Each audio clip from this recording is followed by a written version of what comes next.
claims to be fighting for the protection, defense, liberation of Yoruba people against clear enemies, those whom he says have been harassing Yoruba people in the famous herdsmen farmers, killing, raping, and that complaint have been going on, not only in Yoruba land, but also, because very strongly felt in Southern Kaduna, in Plateau, in Benue, and to some extent even in our Kogi state, though when they're not, the people are not making as much noise.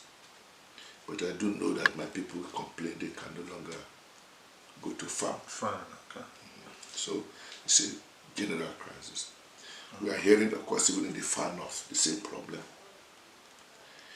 It's long ago we know, at least in the northeast, we already knew that with the exploits of Boko Haram. People have even almost forgotten how to farm there. We probably took it for granted now that nothing will happen there. But worse still is northwest and north central. Places that are really farmlands, farming peoples, who are now unable to. So you could say what is happening in Yoruba land is not only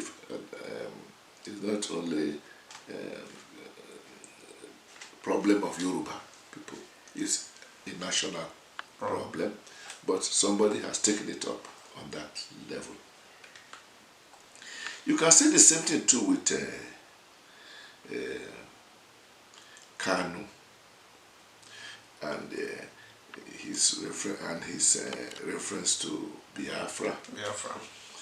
He was not the first to evoke the memories of the ideals and ideas of an independent country outside of Nigeria, secession, which led to a civil war. Before him there was Masob, and after him there is this IPOB.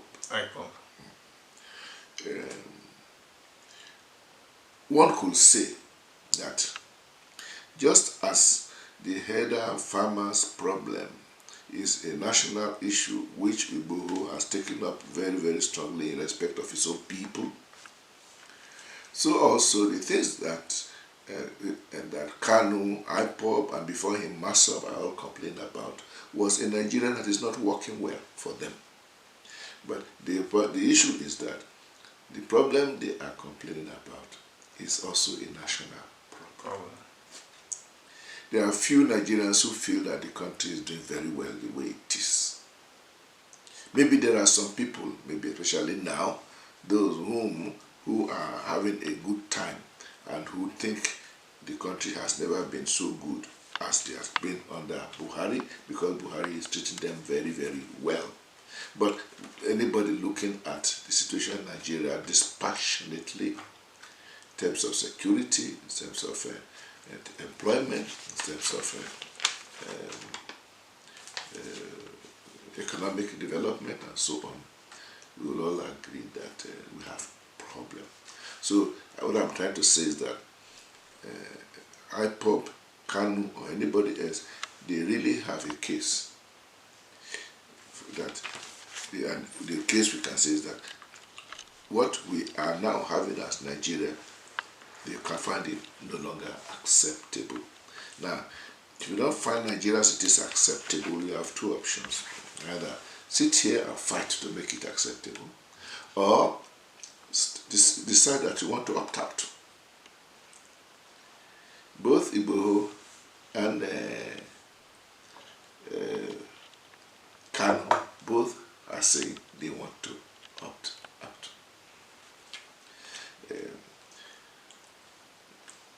And both are, our government should know that these people are not seen as criminals. by a large number of Nigerians.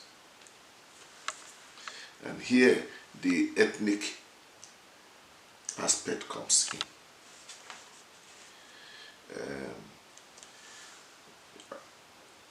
Kanu and Co. claim to be fighting for the rights of Igbo people. We are not sure where the boundaries of these Igbo people are, which is one of the major problems. But still, there are a good number of Igbo people, especially many young Igbos, who see in Kanu a visionary with a clear agenda. And there are two categories of Igbos that are very much showed very much interest and agreement with Kanu. Okay. The younger, and a lot of younger elements, like Kanu himself, who have not, who did not see the Civil War, who did not see the first original Biafra. Then, and also the fact that Kanu made a lot of impact in the diaspora. And there's a large Igbo diaspora. Not only diaspora within Nigeria, that is Igbos living outside of Igbo land, Yes. all over Nigeria, and who resonate with Kanu's idea and rhetoric that the Igbo man is not getting his proper due and right in Nigeria, and has given up on Nigeria. Yeah. In the case of the leaders, elders of Igbo land, we have not seen them massively supporting Kanu. They are waiting. Here, when you look at Igboho's case, he has there's a kind of linkage, it seems, between Igboho and the Afenifere and the elders there. Even as far as the major traditional rulers in many places. And now, even the governors are asking questions. So, when we look at these two, and then we look at the other problems of Nigeria, look at the Boko Haram and the havoc they have caused, and look at the other kinds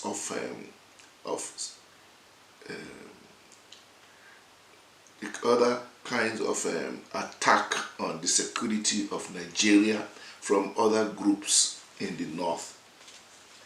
Some call them bandits, some call them Fulani herdsmen, or terrorists. The only difference is that in the north, apart from Boko Haram that had a clear kind of identity with leaders that change so often. Right now we don't know who their leader is. But as for the group called bandits, we don't see any leadership. Whatever one might accuse Igboho and Kanu of doing against Nigeria is hardly to be compared to what Nigeria has been suffering from these other elements that are destabilizing the security of the nation. Now, this is only looking at the things on the surface. It's only looking at the surface, and the issue then becomes, where is government in all this? It will appear that with respect of IPOB and Igboho, government has acted in the way we expect government to act, vigorously, decisively, and so on. And the same government we don't see acting in the same way in respect of the others that we are talking about. And that they cannot, they are doing their best, is not enough. which is what makes the thing very, very sad. It's all destabilizing the coherence of the nation. That Nigeria has problems is one thing, but the biggest problem Nigeria can have is when we cannot join together to face our problem. Because when we are together, there is no problem in our hands now that we cannot resolve. And I think this is, for me, the most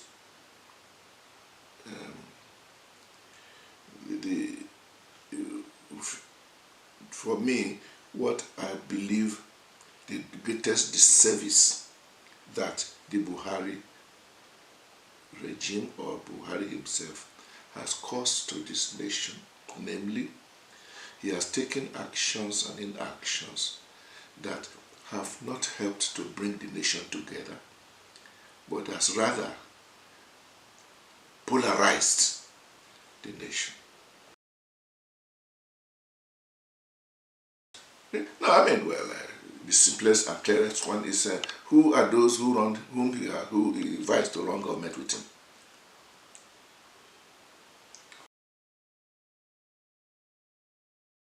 Which experience? That's another matter. Please, let's not even go into that. If you tell me, I will say all of them who have run this nation as military rulers ought not to have any business even trying to aspire for democratic rule normally. But since we have allowed that to happen, we just have to we have to pay the price.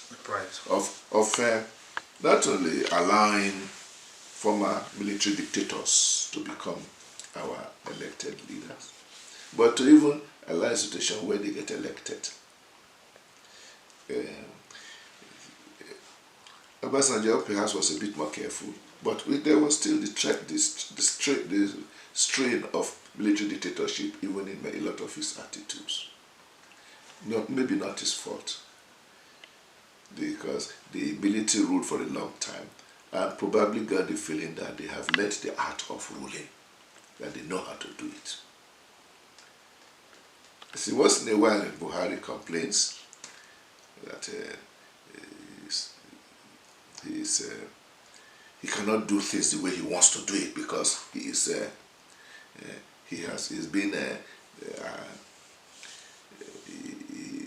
been impeded by the rules of democratic. Okay. Yeah, he has not hidden the fact. Okay.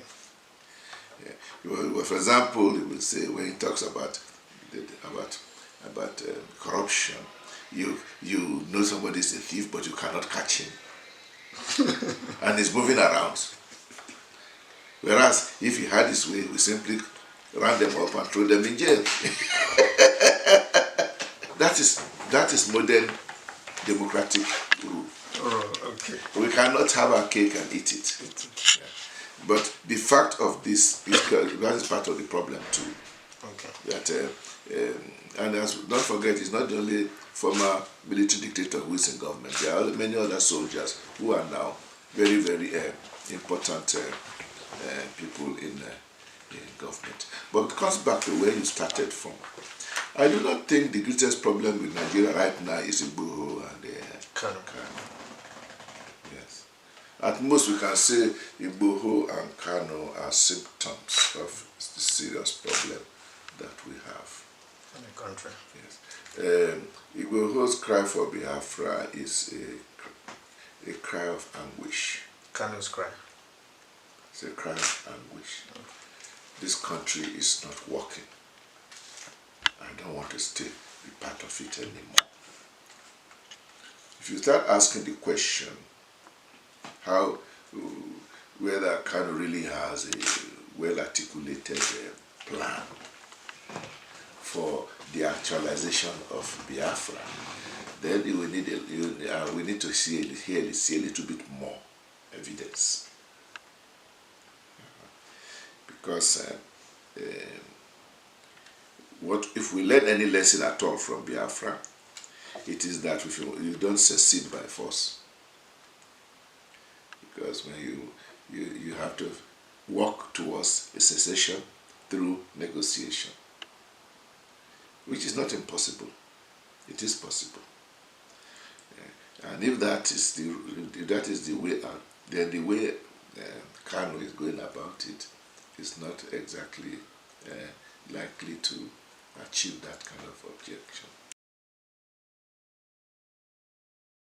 Government should listen to what they are saying. Okay.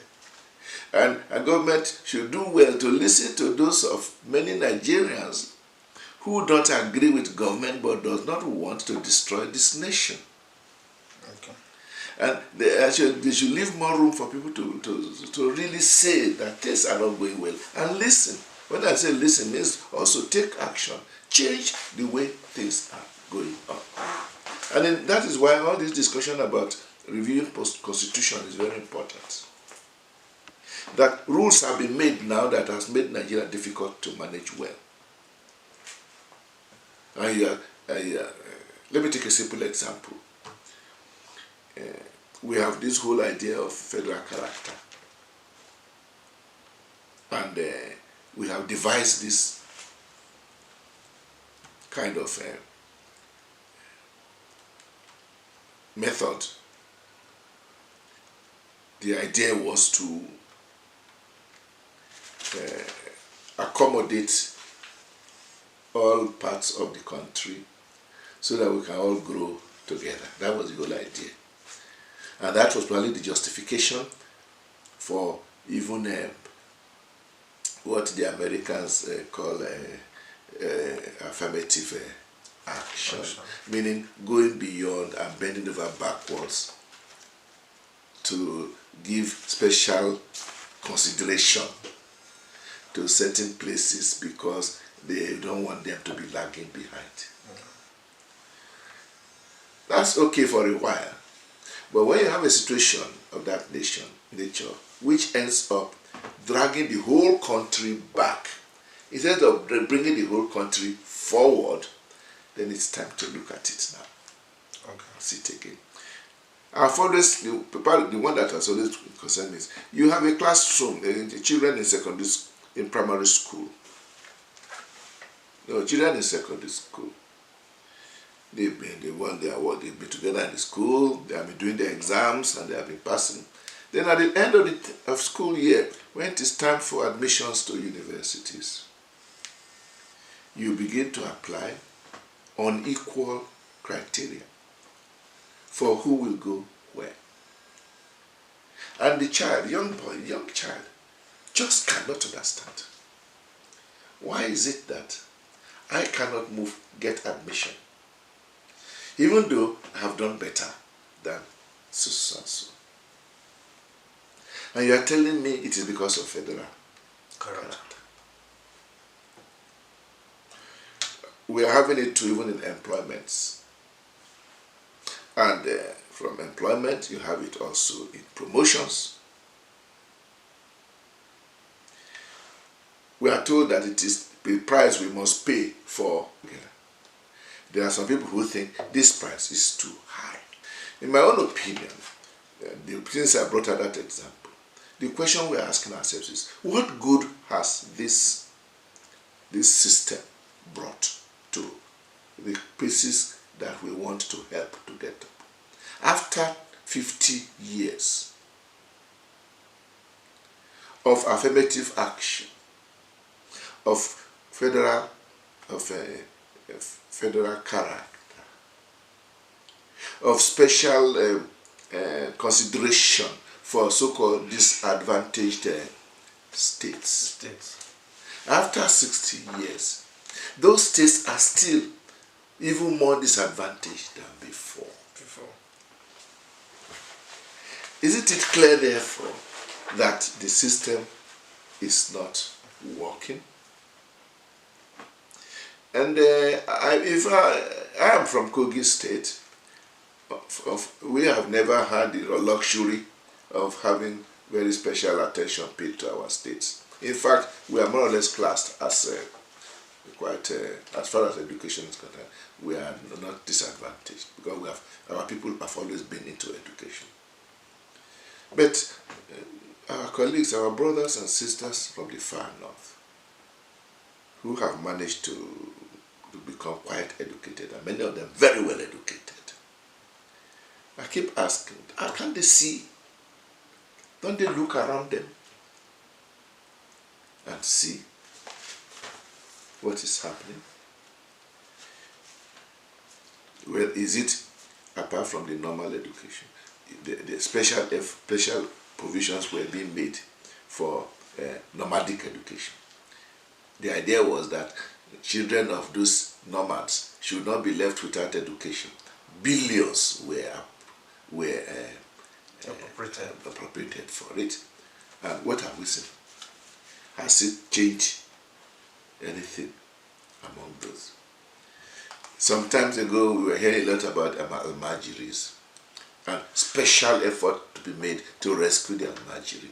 But you don't flog every problem with money. When there's a radical issue, you have to deal with the matter at the bottom. We have to find out why are there Almajiris on the road. And if you don't tackle that problem, you can be throwing money, and as seems to be happening, if indeed the monies are being thrown out, some other people are collecting it for their own personal use. These are just giving examples of things that we have grown to accept as normal. As it's not normal, as necessary. Necessary, okay. But we are feeling uncomfortable with it. And it is my conviction that there is nothing wrong with the brains of the children from any part of Nigeria. Okay. The children are equally, generally this. There are brilliant boys in the south, there are brilliant boys in the north. We have to find a way of making sure. Why is it that the children in the south are going to school and the children in much of the north are not going to school? They don't tell me it is because of poverty. Because poor parents in the south go through a lot of sacrifice to make sure that their children go to school. Why is that not happening in the north? Boko Haram perhaps gave us one good reason when they say, yes, pure and simple, school is not good. Western education is haram. And it seems that that mentality is really working in many places. There are many people out there can't see the good of what we call education. Maybe they have good reason to feel that way because many people have got this so-called Western education and have not been able to do anything seriously with it. But it's not their fault now. So these are the things we have to look at. And we thank God that the majority, the mainstream of northern Muslims have not accepted the theory or the ideology of the Boko Haram. But like I said, but there are many people who are affected by that attitude. Not without reason. Some have religious reasons. Okay. And some have even historical reason. That ever before the white man brought ever before the British brought education to Nigeria, we were already educated, which is true.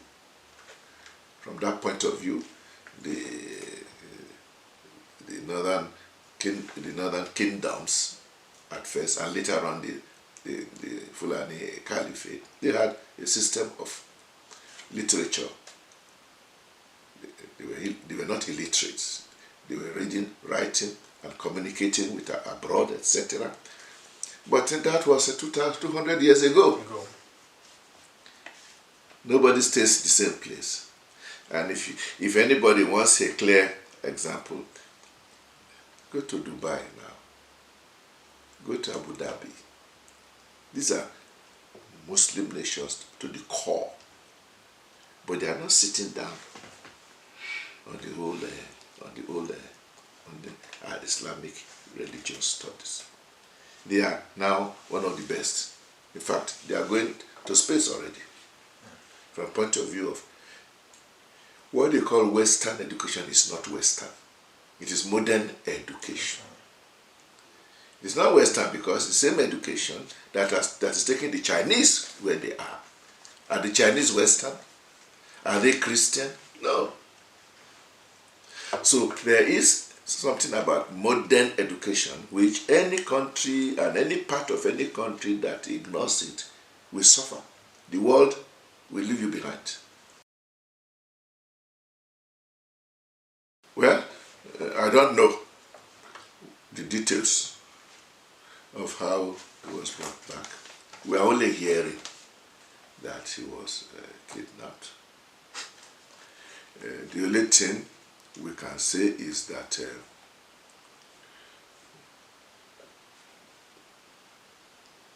if a criminal escapes from a country and takes refuge in another country, and you know the whereabouts of that criminal, the normal system is to ask that country to send him back to face trial through the system we call extradition. Yes. That is the normal way. But as you know, you can apply for extradition. The nation in which the person is has the right to either accept your application or to reject it. You remember that after the Dimka coup, the federal government at that time, operating on their conviction that General Gowon was behind the whole show, applied to Britain to send Gowon back for trial. The British government refused. The British government, studied the situation and seeing the way other accused people are being handled, the kind of treatment they were having, the kind of tribunals they were facing, secret tribunals where we don't know who is being accused of what.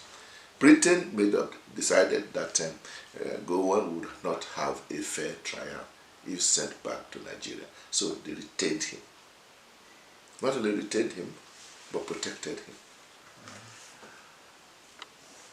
That is an example. So the question is, has the federal government asked the British government, because Kanu was living in England, for extradition? And if the Britain says no, I don't think that we should just begin to take up jungle justice, pounce on him wherever you found him. As you know, in the case of Kanu, there's the other complication that he is a British citizen. Yes. They are still working on that now, which probably what the federal government is also having a bit of difficulty on how to handle. It is obvious that the government says he jumped bail, he ran away. So normally, Kanu knows that if any time he steps back into this country, he is likely to be arrested and sent back to prison. So you can understand that he did not intend to come back. And he found a quiet place, safe place in England, also because he's a British citizen. And with a British passport, he was able to move around. The only thing was that most people who are running away from tribunals in their countries tend to be quiet where they are. Generally, it is political prisoners or political enemies that run away and they seek political asylum. And normally the country or the host country would normally tell them, you can stay here, we'll protect you. But please don't do anything that will be contrary to, you can't stay here and start fighting your country of origin, because if you do, then we will be seen to be helping you to fight your country. These are all issues, and now we are living in a globalized world where no country can really decide to do whatever it likes, and if you do, you won't get away with it. It's not that anybody will sanction you directly, but the name of Nigeria is important. You don't want to give a depression to people that in Nigeria we don't follow normal rules, that our nation doesn't respect international conventions, because that scares away investors. Yes. They will not bring their millions here if they are not sure that there's. You say, well, if the citizen is not safe, we cannot be safe. Okay. So these are why countries try to obey international regulations for their own sake, for the sake of our people. Some were even killed. It is a pity. It's a pity. Because from what it seems, Igboho had never been hiding around. Everybody knew where this guy lived. He moved around. Police and DSS news kept seeing him moving around with his group. It's difficult for me to understand that the only way to get him is to do what they did, to invade his house in that kind of way. In the middle of the night. The case is probably is in court in Benin. It will probably eventually come here. But from the little I know of the situation, it is sad. Because what we are being told by DSS is that they had to use superior force because his guards were shooting at them. In this day and age, in the middle of the night, people come into your house at night. If you have guns, you will shoot. Even if they look like in police uniform, because we know that armed robbers do go around in police uniform. So I will not, even though Igboho's case has not even come to court yet. But looking at what we have been hearing, we don't blame him. In fact, it is not surprising that he ran away. He's lucky he got away.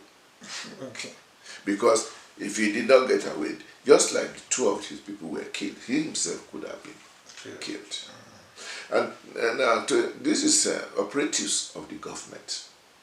These are not armed robbers. These are not bandits who are invading Igboho's house. They are not Fulani headsmen. These are government agents, and meaning agents acting on my behalf and on your behalf. To that extent, I will tell them, I don't think this is not the way I think you should be behaving on my behalf. Well, what it does mean now is that really anybody can be treated that way. Because there should have been other ways. If indeed you need to arrest Igboho, there should be other ways of arresting him. I don't even know what Cotonou is keeping him for. What crime he has committed in Cotonou.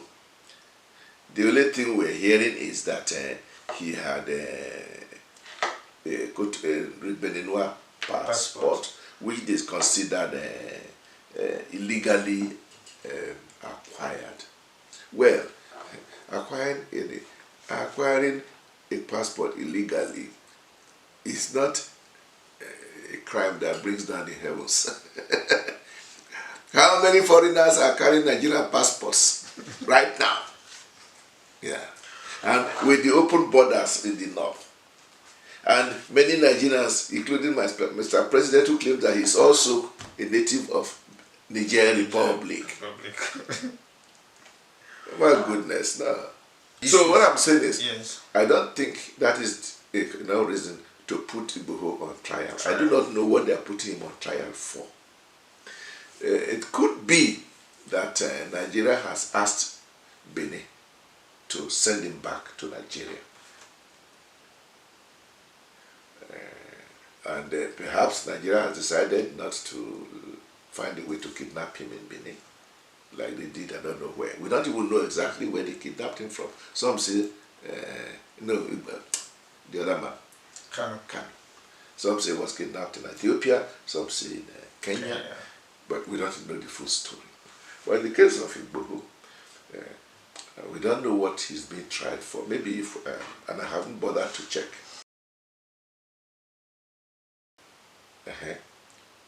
So if somebody migrates legally, what we crime as? How do you deal with them? All those migrating in and out of Benin Republic. And according to ECOWAS protocol, we don't need a visa to go to Cotonou. Benin. You don't need a visa. Yeah, that's true. All you need is even show your passport or your even actually the Nigerian identity card should do. So there are other things. Probably the only way I can suggest is that maybe the government of Nigeria has asked to extradite Igboho, and the Benin government tries to do what you normally do. You examine the person and the crime that was that is laid against him, for which is being requested to be extradited, so that the government of Benin will satisfy itself. Either that, oh yes, you are a terrible person, you should go home to face the music, or we are not convinced about what they are saying, so you can stay here under our protection. As you know, the relationship between Nigeria and Benin, in terms of big man, small man, is such that poor Benin, I don't know how much freedom they have to handle this matter. They probably just can say they have a hot cake on their heart. So we are back to the point I was saying, that both Igboho case and Kanu case, and even to some extent, Boko Haram, bandits, armed herdsmen, kidnappers, the bottom line is, do we have a government? Is the government working? I only ask a question. Because the first job of a government is the security of life and property of citizens. You have a situation where over 300 children, young boys, small boys and girls, secondary school children, are in the hands of bandits for the past 2 months, 3 months. I was happy to listen to the recording, a video by one barrister. His name is Bulama. Okay. He was from what I see, he's a houseman, but he doesn't live in Nigeria. He's working for Tony Blair, and it was very clear that it is not possible that in this world, in this day and age, this kind of ramp. He was talking more about the insecurity that is out there in the far north. In fact, it would seem that we in the south are even better off than what is happening in Zamfara, in Katsina. Katsina, the home of our president. Now coming right down to us here in Niger. And he was one who made it very clear that according to the constitution, if a government cannot guarantee the security of life and property, it does not deserve to be there. Our bishops' conference said it 2-3 years ago. We even went as far as to say, we have lost confidence in this government. It's because things are happening that should not happen. Either the government cannot guarantee our safety. In that case, they shouldn't stay there. If they cannot guarantee our safety, how can we be in the country where our government cannot guarantee our safety? Because when we have a government, the first job we give to the government is keep us safe. And we're ready to pay whatever it costs to keep us safe. We're paying for it to maintain an army, police, DSS. And in exchange for that, we have not bought our own guns. I'm no arms here. Most Nigerians were just there. We have nothing to defend ourselves with. It is not right now. Why do I stay without anything to defend myself? Because I believe I have a government that will defend me against criminals. But when you reach a situation where I am here defenseless and the criminal can come at any time and pick me up, and I am told by the same government either to negotiate or not to negotiate with the criminal. Either they collect me or they take my child in school. It is, no, that should not be going on. We can be talking about other things. The National Assembly can be passing bills and laws up and down, but they have not touched this. They have not found out how we can be safe in this country. Many people don't visit Nigeria anymore. If you ask the Americans, they will tell you, don't go there. Unless you, of course, you're in Nigeria, you have to come. I have to travel home to my town, Kaba, every now and again. Every time I go, I say a lot of prayer in my office, in my chapel. To God, please protect me. Is that how they live?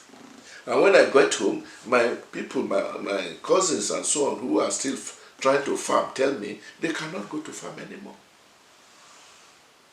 And this has been going on for upwards of 6-7 years. Now, either the government is incapable or the government is unwilling. And remember I mentioned to you that the worst thing that a government can do to our nation is to polarize us, divide us up, so that we cannot work together. Okay. For example, the children in the Baptist Bethel school, their parents come from different places. These are the kind of things that make people support moves like Igboho. Who was not so, how many people did he have? Not much. He probably also gave the impression that he has some metaphysical ways of protecting himself, which I heard the SSS carried away his juju jackets. So what they want to do with it, I don't know. But personally, I do believe there is no alternative to government. There's no alternative. So if you say, what can Nigerians do? All we can do is to keep pressurizing government to do what it should do. Which is why government should stop trying to stop people from talking against them. It's only when government is performing 100% that they can say, let nobody talk against us. No. If your performance is obviously far short, you should be ready to listen. Let the people complain. It's like you are beating somebody and you tell him not to cry. It's not correct. So what will Nigerians do? We just thank God now. God is very kind and is helping us, because things can get better, worse. And I'm just hoping that more and more Nigerians will continue to tell this government that things can be done better. And the government should listen. And listen seriously. Change. There must be change. After all, this government came 6 years ago, 7 years ago, on the basis of change. Is this the change you are looking for? Change for the worse? Because we didn't have so much insecurity when Jonathan left. There was insecurity, all right, but not like this. I don't know how much you can trust the things we read on social media. But this guy, Gumi, who is not my... I don't share his views on many things. He was saying very clearly now that he said President Buhari had done worse than Jonathan, and since he told Jonathan to... Who? Gumi? Gumi. Gumi, oh, Gumi, okay. Gumi, the sheikh. Sheikh, yeah, okay, Gumi. And he too said that things have gone, there's too much blood flowing. And that the president should resign. Well, you can only say that. Will the president resign? And if he resigns, what does he? These things, there are rules for it. When the person in charge of the government is responsible for non-performance of the government, we have the system in our democratic system. We have a National Assembly. We have provisions for impeachment, which it seems the members of the House of Assembly have not read about. Some of them are crying there. My senator was crying some months ago in the House of Assembly. It's not a matter, you are not there to go and cry. You are there to say, I represent my people, and my people want this. The legislature is different from the executive. And the legislature must be able to say, unless what we are seeing now, all those whom we sent to the National Assembly, majority of them are telling us that everything is fine. It is up to them. What I'm saying is that it isn't as if there is no rule in the way Nigeria is functioning. It's not as if there is no rule. If things are going bad and there doesn't seem to be a way out, with that we don't need to be begging Buhari to resign. That's what I mean. Okay. And in any case, you can beg as much as you like. It doesn't. A president doesn't normally resign. A president gives in to impeachment, and impeachment is also a kind of a system for allowing a president or a government to leave the center stage to make way for some other arrangement. That is what the whole thing is all about. And impeachment doesn't necessarily mean you have failed. It just means that your best is not good enough. Okay. But you need the House of Assembly. The National Assembly to do that. And for as long as the National Assembly seems to be always saying things different from what the rest of us are saying. What I'm saying is that they are voting on the electronic transfer. Yes. I'm flabbergasted. That's what we have been talking about now. Restructuring is just a language. I don't even know how to say it in Yoruba. Restructuring means change of the way things are done. Okay. Yeah. There are those who are talking about since the country is complex, the way we run our affairs cannot be unitary. Yes. There must be possibility for each group, each section to live about in its own way. That's what they call decentralization. Okay. There are those who are talking about, do we need House of Assembly, House of Senate, and the executive, or do we go back to the old system of what we call parliamentary, with a prime minister who has the power, and ministers who must come from the National Assembly, etc.